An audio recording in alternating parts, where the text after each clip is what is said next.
What's up, Diablo 4 Barbarian? So, in Season 7, we have an update to the Whirlwind Barbarian, and that is essentially utilizing Earthquake to deal the damage, as that's kind of what Blizzard wanted us to play in Season 7, which was, again, Earthquake. There is a Hota Earthquake variant, and there's also the Whirlwind, and there's also the Leapquake variant, because, well, Earthquake's damage just went through the roof. So let's go ahead and talk about the build, let's go over how you can build it, and we'll get into the gear, Paragon Board, and the skill tree and everything. So for starters, what skills do we use for this build? So we can run optionally Iron Skin in low tier content. Now if you want to do like Pit 100 plus, you definitely want to equip Iron Skin, as survivability is going to be key in this build, as it does use a lot of unique items. So Iron Skin is really utilized for Pit 100 plus, as you guys will see in the gameplay in the background later down the line. But pretty much if you're doing open world content, you don't even need to push this button. But in the high tier content, you want to constantly activate this, as it's a huge source of survivability. And then we also have Whirlwind. So what does Whirlwind do? It applies bleed, it lets us ignore unit collision, and it spends resource. All of these will tie into essentially buffs for us. And then we also run Wrath of the Berserker. This will give us the ability to get more damage and just kind of overall a bunch of different bonuses, berserking and whatnot. It's in almost every single Barbarian build. And then we also run all triple shouts because, well, that's just how Barbarian is designed when you also combine it with Martial to give us a bunch of cooldown reduction on specifically Wrath of the Berserker as well as our Iron Skin. And then for the technique, we'll be running a two-handed axe one, which is just kind of one of the best ones. It gives you extra crit strike chance, as well as giving you extra damage to vulnerable enemies. And then as the main source of our damage, we want to use a two-handed polearm for our main weapon here, but for the technique, two-handed axe. There's actually a lot of different helms that you can run in the first slot over here, so we're going to be opting to run the brand new Ugly Bastard helm with its brand new buffs. So what does this thing do?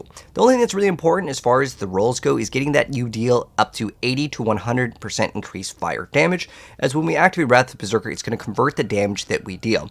But our Earthquakes already deal all fire damage anyway, so even if you don't happen to have Wrath of the Berserker up, you're still going to get the bonuses here where you get the increased fire damage.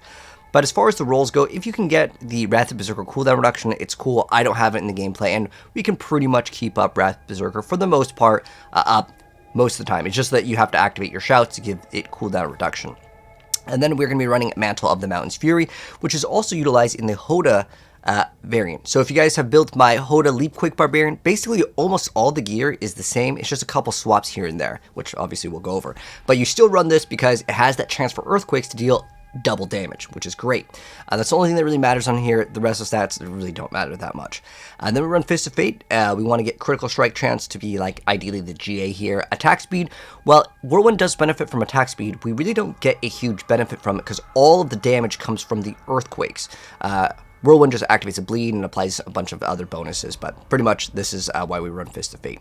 And then we want to run the aspect of both Cathos. It has to be in your pants or the amulet, and the reason why is because, well, it's a defensive aspect, and we've got a bunch of uniques here. So what this allows you to do is it allows you to get extra damage and gives you damage reduction here. And then ideally, if you can get strength rolls as GA, it's great because you get way more damage with this build.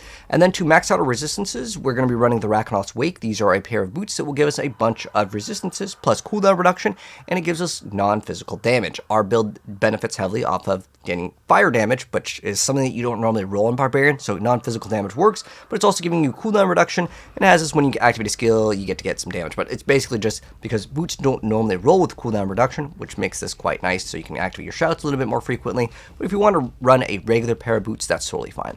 And then for our first two-hander, this is important, Incendiary Fissures, this is going to give us extra bonus damage, and then what you want to temper on for the augments is specifically getting that chance for Earthquakes to cast twice and damage to close on a lot of pieces of gear. However, once you get your Earthquakes to cast twice to be 100%, however you get it, because sometimes you get a bad roll and you get a good roll here or there, as long as it's at 100 or close enough to it, you could start getting at a different one, and we'll talk about this in a second. But there's also over here damage while berserking. So it's kind of mixed over here because there's a lot of these different bonuses that you want to get them to be like maxed out on the Paragon Board. The damage while berserking, the bonus goes up to 45x. The damage to close enemies goes up to 200x. So you need to make sure that you check the Paragon Board. It kind of depends on the rules. But Incendiary Fissures on a two-hander, and then on one of the one-handers, you run Executioners. It's just Earthquake does more damage per strength. And then for our other weapons, we're going to be running Aspect of Elements or anything else. This one's kind of a free slot here, but damage to close, Earthquake duration, these are all great stats to go ahead and hit. And then Elements or anything else. And the Aspect of Earthquakes is something we want to put on the two-handers. So the two-handers are Incendiary and Earthquakes, just because those are the numbers you want to increase more. Earthquake duration or chance for Earthquakes to cast twice, those are the two things that you want to ideally hit. And once those are essentially maxed out, there's another one that you can get called Heavy Hitter. But this is only after you kind of max out your build. This is another great thing that you can temper on if you want to. But as far as it goes, that's kind of what you want to temper. And then for our amulet, we're going to be getting the Behemoth Sprawlers. This gives us extra ranks to our ultimate, so it helps out with that. And then it also gives us a bonus set of damage for duration after we activate our ultimate. You can actually replace this with something else if you want to, but I just felt like it was a pretty good one, just so like the cooldown and everything is a little bit closer. And then also you can get cooldown reduction here. You can also get Wrath of Berserker cooldown, so you can maintain it, but ideally you try to keep it up 100% of the time. And then we run Bold Chieftain. This is going to help out with our cooldown reduction, so we can activate our Iron Skin. Well, only when we're going to like pit 100 plus is when we want Iron Skin up. But extra cooldown reduction for our shouts will help out with all of our other skills, Wrath of Berserker and whatnot. So getting strength, max life is all great. Now we're also running a Ring of the Starless Skies. This is how Whirlwind kind of facilitates its bonuses into this build. So one of them is that you are spending resources consistently and also applying the bleed. But this gives us extra resource cost reduction and extra damage. But if you want to run a regular ring, totally fine. This is playable without mythics. Ideally though, just try to get a ring that may have some sort of resource generation or something along the lines of that, so it can kind of help facilitate the loss that you'll have with Ring of the Starless Skies resource cost reduction. And then as far as the runes go, we are running Bach and Tech. And then we are running Igni and Ohm. And then for the Witchcraft powers, we are running the Cycle, Hexa Shattering, Hex Specialization, Shaken Soul, Aura of Siphoning, and Soul Harvest. And then for our other gems, if you want to throw emeralds in before you get these, that's fine. But emeralds, you can throw in rubies for the extra strength. And then for the gems, we're running the, well, because it's Season 7, these are the occult gems. We have Friend of the Bog, we got Moonlight Ward, as well as Hungering Void. So that will give us a little suck vacuum effect for us. Now, let's go ahead and move on to the skill tree. So I'll make this a little bit bigger over here so you guys can see it. So for starters, you need to put in a bunch of points into things so you can progress the tree. Honestly, it doesn't matter the first 2 points. But the next 4 points over here, you're going to play Whirlwind, and you want the one that inflicts bleed because we're getting a bonus with it. And then 1 point into anything. It really doesn't matter. I just put one in here because, well, Fury kind of works with the build. You don't really run out of Fury with it, but it's just better than nothing. And then the rest of them over here, we're going to be getting both of the shouts. We're getting all of the damage reduction. Over here, we're getting this challenging shout. This one is kind of optional. If you don't have Ring of the Starless Skies, definitely take this. But if you have Ring of the Starless Skies, this is another skill if you want. I like it, though, because it keeps your resource up pretty high, because there are some times in between transitioning where you're not hitting anything where your resources may deplete, so it just keeps everything kind of topped up. If you want to put more points in War Cry for more damage, it's fine, but like I'm going to be blazing through pit 100, you'll see in a moment here. But basically this gives you more damage, this is some extra heals, makes your shouts last longer, we get more movement speed, extra damage reduction, getting more crit over here, extra damage reduction, more damage, basically all like fortification stuff here. This thing, max it out, gives you more damage. And then also heavy-handed, this is really great as well. And then we have Wrath of Berserker, and then we also have Unconstrained, so that is going to be the skill tree. And then for the Paragon board, there are a few options that if you want to take, I'll mention them. But for starters, we're going to be running Wrath. We're going to get a bunch of crit over here. And then the second board is going to be Force of Nature with Martial. To explain this one, this is an optional one. It just helps out with your cooldown reduction. If you want to run the Harlequin Crest and then drop this and then run like a Might or any other things that would give you some damage, that's totally fine as well. But we're just using this so when we shout, it's going to reduce the cooldowns of everything else. It's great. And then we also run Territorial. Again, damage to close is pretty important, as there is going to be a few nodes to mention. So the reason why we get a lot of damage to close, this is the thing I was talking about, you want that 200%. Yeah, Territorial will really help out with this once you start leveling this up. It's great. And then you also have this bonus with Vulnerable, which you're going to apply via the powers. And then we have Blood Rage over here. So Blood Rage, and we are going to be putting Ire in here. For some reason, let me mouse over it, but here we go. So while berserking, you get another bonus, and one of the bonuses goes up to 45x. So this gives you pretty much the ability to get most of it.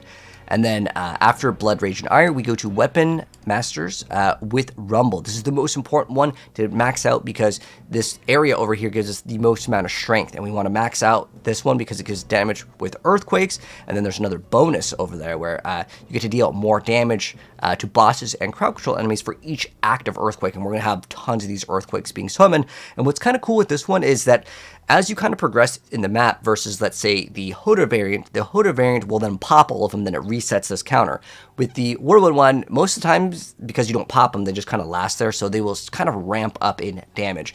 One thing that I want to give you guys as a tip, I don't know, are we doing pit? Yeah, there's a pit 100 right here.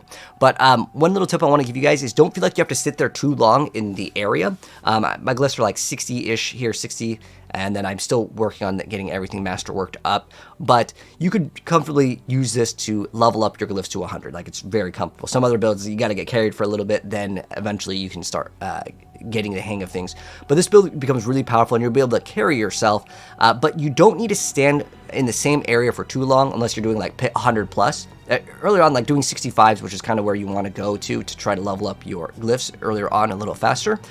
But you don't need to stand there for too long, and the reason why is because the earthquakes generate and then they start ticking for damage, and most of the time, again, if you're in the earlier stages of like 60-ish, 65, just again when you're leveling up your glyphs, is that you can just kind of move past the enemies and everything will kind of melt.